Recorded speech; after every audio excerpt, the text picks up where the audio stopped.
New people a lot of new people who want to know what this is and why it's happening. Can you give us an introduction?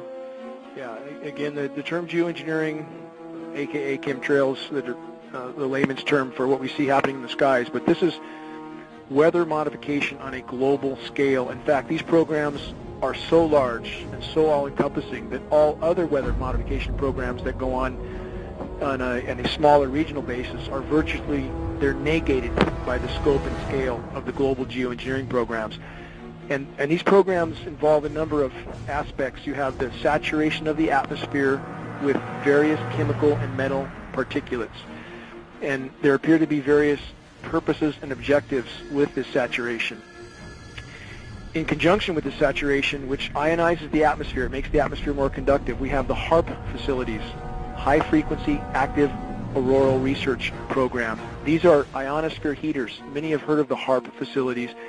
There's not just one or two or three. We believe there's at least 18 around the globe, possibly with 3 more being built in Antarctica right now.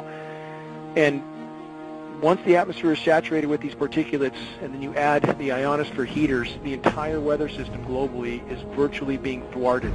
There is no natural weather at this point, and we really don't know what sort of climate conditions we would have necessarily if these programs were brought to a halt. I mean, they desperately need to be brought to a halt because the saturation of the atmosphere is thwarting the hydrological cycle. It's totally disrupting the rain cycle. Again, we have the artificially nucleated snowstorms, which I just mentioned. You can't go from 100 degrees to snow in one day without a whole lot of help. This includes jet stream manipulation with the HAARP facilities, and we are not guessing at this. We have monitoring sources for this signal, and we can see where the signal is most intense, and that's what steers the jet stream. So then you add artificial ice nucleation, which is a chemical nucleation process. They can turn what should have been rain into snow and drop the temperatures of these storm systems by this artificial chemical nucleation. This isn't sci-fi, this is hard science fact. The weather disseminating agencies are trying desperately their task, and they're all owned at the very top, it appears, by the Rothschilds and or other parts of the global elite complex. Rothschilds in particular are ownership of Weather Channel, Weather Central, Weather Underground. And it was imperative that they own these agencies, otherwise there would be great discrepancy in trying to explain away these events.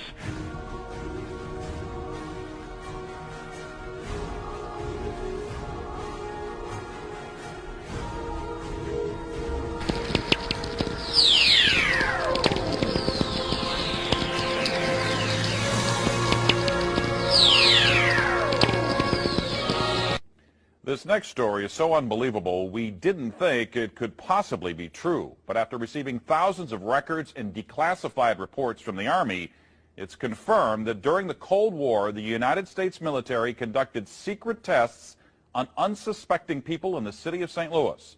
A local sociologist will make her findings public tomorrow, but she spoke first to the I-Team's Lisa Zigman. Lisa Martino-Taylor's life work has been to uncover details of the Army's ultra-secret military experiments carried out in St. Louis and other cities during the 1950s and 60s. This study was secretive for a reason. They didn't have volunteers stepping up and saying, yeah, I'll breathe zinc cadmium sulfide with radioactive particles. And secrecy, clearly they went to great lengths to deceive people. By making hundreds of Freedom of Information Act requests, she uncovered once classified documents that confirmed the spraying of zinc cadmium sulfide. The greatest concentration of this compound was sprayed near the Pruitt-Igoe housing complex just south of downtown St. Louis. It was home to 10,000 low-income people, and an estimated 70% were under the age of 12.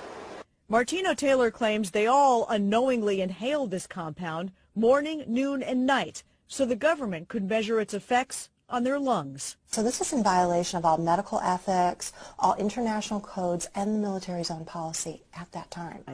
There's a lot of evidence that indicates that people in St. Louis, in the city, particularly in minority communities, were subjected to military tests that was connected to a larger radiological weapons development and testing project. For the first time, she links the St. Louis testing to a company called U.S. Radium, a company notorious for lawsuits involving radioactive contamination of its workers. United States Radium had this reputation where they had been found legally liable decades prior for producing a radioactive powdered paint that killed many young women who painted fluorescent watch dials. While the Army admits it added a fluorescent substance to the zinc-cadmium compound, details of whether it was radioactive remain secret. Documents uncovered to date indicate the Army never conducted follow-up studies to see whether the compound caused long-term health issues. In 1972, after years of crime, poverty, and decline, the government destroyed the Pruitt-Igoe housing complex. Lisa Zigman, News Channel 5, I-Team. Now, the company U.S. Radium no longer exists. And as the storm approaches, the high begins to recede, and then they're running the flights back and forth, back and forth, back and forth, and literally seeding the leading edges of the cirrus. So the cirrus canopy is accentuated. That cirrus canopy, which would maybe be 200-300 miles out ahead of a cold front, is now 450 miles. Based on geoengineering data, it would appear the Pacific Northwest gets an excessive amount of the fallout from these programs because much of the weather, much of the precipitation and the storm tracks and the jet stream move across us. So as stated by globally recognized geoengineers like David Keith, that's the type of area they would want to seed these particulates as incoming fronts start to cover landfall. And that's exactly what we see here. When there's any kind of incoming front, we see jets everywhere. Weather has always been a strategic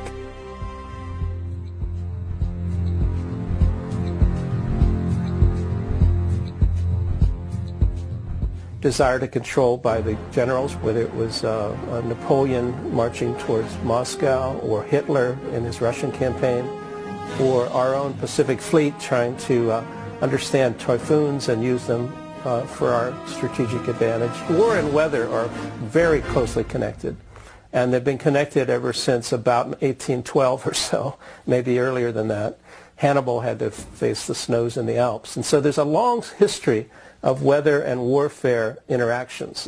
Environmental manipulation is like the ultimate method of covert warfare, because you can literally shut down food production. You can create a situation where the people within a country revolt against their own government, and you're invited in to mop up the mess. The issue of owning the weather by 2025, it's just a military publication. We've quoted it as far back as, I think, 94, 95 even. But you go back to these earlier reports and you look at sort of what was the objective, and the objective is exactly that: control the battlefield environment. Environmental factors give you an absolute advantage. If you can weaken your adversary before you have to fire the first bullet, maybe you even win the war.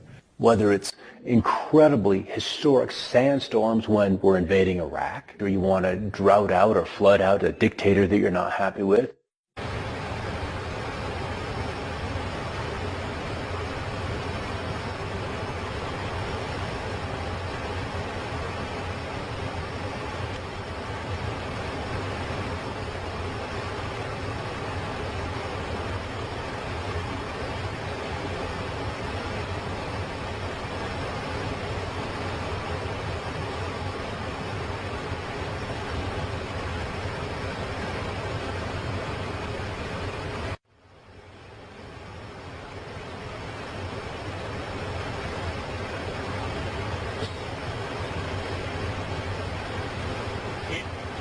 that chemtrail? I hope. Feels like we're above it. I know. Oh, it's really dead right now.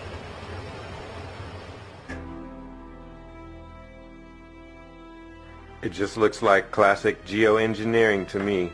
Obviously, man-made structures in those cloud formations, probably the dispersion of chemicals, rendering a temperature changing HAARP-induced situation. Right there is what my guess would be.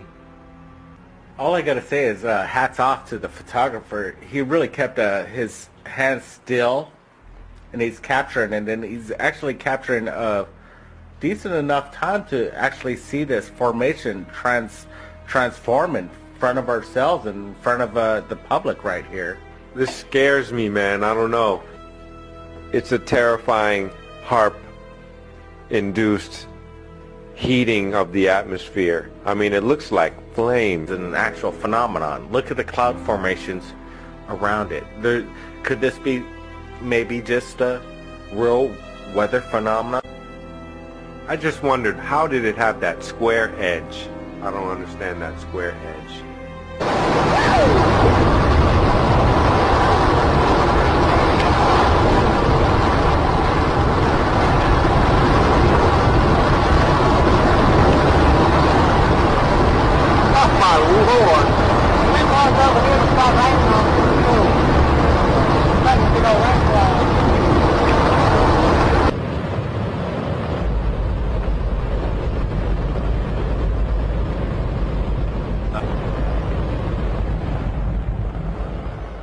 Now, the most amazing thing is that that cloud up there, which was generated by the engine, is just a mixture of hydrogen and oxygen. It's water vapor.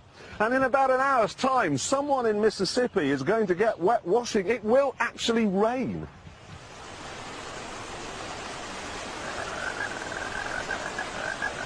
I told you, it's raining!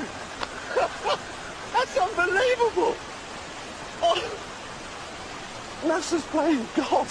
It's making its own weather.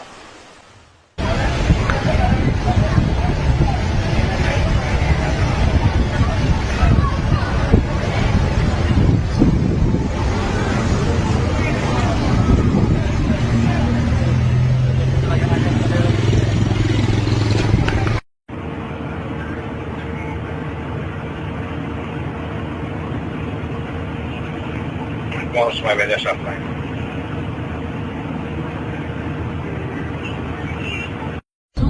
Европейскими центральными банками, которые в 2008-2009 годах реализовали лишь 155 тонн металла при квоте 500 тонн. С начала года золото подорожало уже на 18%, а с сентября прошлого года.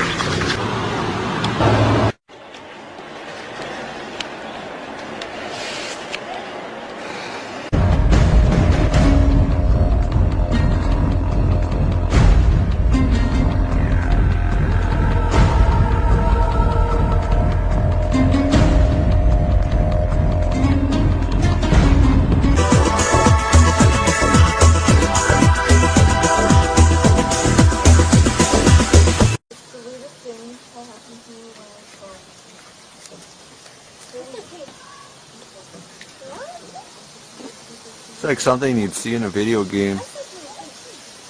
On Mario.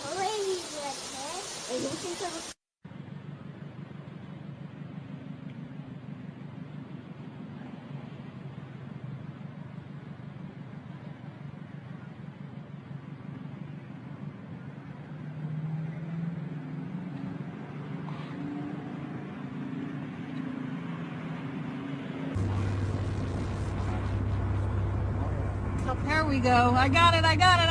You filming it? Yeah, baby. Is that weird looking or what? Looks like a punched a hole in that cloud. It looks like a tornado is coming down on the side. Of course, the expressway is so bouncy.